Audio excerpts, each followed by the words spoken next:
Hey guys, welcome back to Kiwanna's Kitchen. I'm Kiwanna. For those of you that are new here, welcome. I'm Kiwanna. In today's video, I'm going to share with you all on how I make the best tuna casserole ever. So, if you want to see how I make it, keep watching.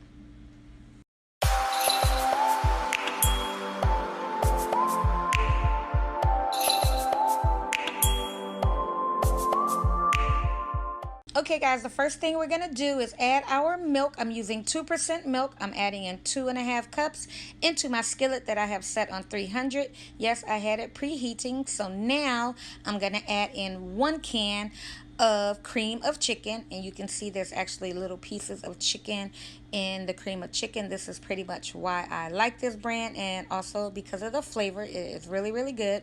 So we're going to go ahead and just add that into our milk and just give it a good mix. So like I always tell you guys, what I show you in my video, you don't necessarily have to use. You can definitely use what you want, how much of whatever it is that you want. You don't have to use what I'm using, but I'm just sharing with you guys of what I use in my recipes. So now I'm adding in some of my salt and pepper blend. I always have some of this on the side of my stove just because, again, it ain't nothing but salt and pepper that's mixed up. So yeah, we went in with some of that, and I wouldn't really say it's a tablespoon or a teaspoon. I just added in 2 nice pinches of the salt and pepper.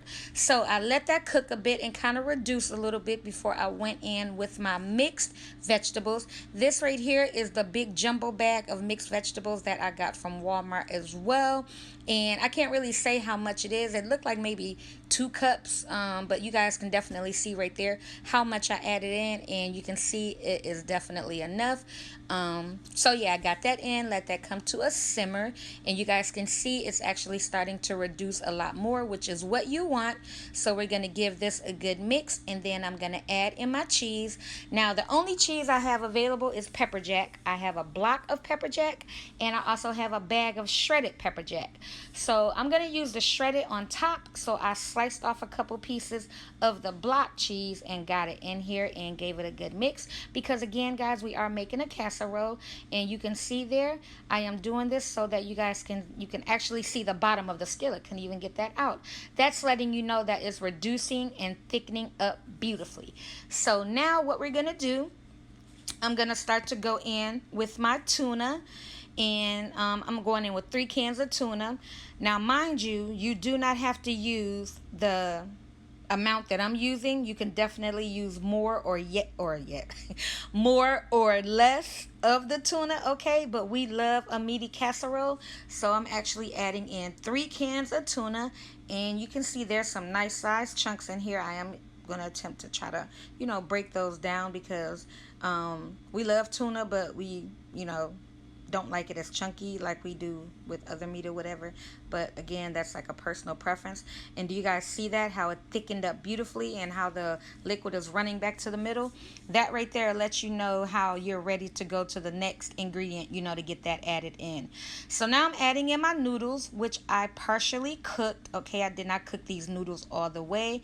I actually had them cooked before I even started on the video. I just had them running under cold water to kind of stop the cooking process. So yeah, and you can see all of that liquid in the skillet here. So for those of you that may be wondering, oh, you're going to eat undercooked noodles, no you're not.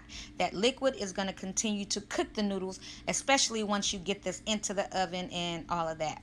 So yeah, we're going to give this a good mix until everything is evenly mixed. You don't want to have no noodle uncovered with that sauce. You want it looking just like this right here. So I do have my casserole dish that I coated with a little bit of olive oil, and that's just to keep the casserole, from like sticking to the bottom of the dish or on the sides. And you only need a lot, a little bit. You don't need a lot. A little bit go a long way, okay? So now I got that in there. Now I'm just going to spread it on out. And after I get it spread it on out, I'm going to go on with my cheese.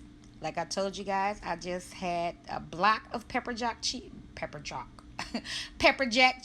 and also 1 bag. So now we're going to go on with the bag of pepper jack. Well, what's left in it anyway. So we're going to top our casserole with that. And then I'm going to top it with some panko breadcrumbs.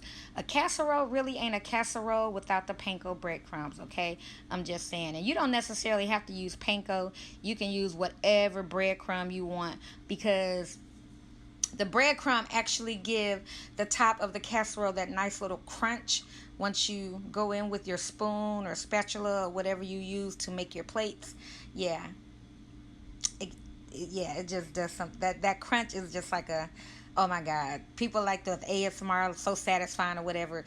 I don't know, but I just like it. Okay, so now I'm adding on a little bit of Italian seasoning for color, and then I'm going to get this into the oven. I do have my oven set to 350, which I already had on, and we're going to bake this for about 35 to 40 minutes. And look at here, it turned out beautiful. So I am going to let this rest, and then I'm going to go in with the spoon. I'm going to start making plates just so that you guys can see it. And also that you can see, I'm going to show you the noodles so that you can see they cooked perfectly. They're not overcooked. They're not undercooked. They are cooked perfectly. So look at that there, guys. Beautiful. So I really do hope you guys enjoyed my video of me showing you how I make a tuna casserole. It is that time of year. So if you guys enjoyed my video, give my video a thumbs up. Support my channel by subscribing. And until next time, you guys take care. Bye.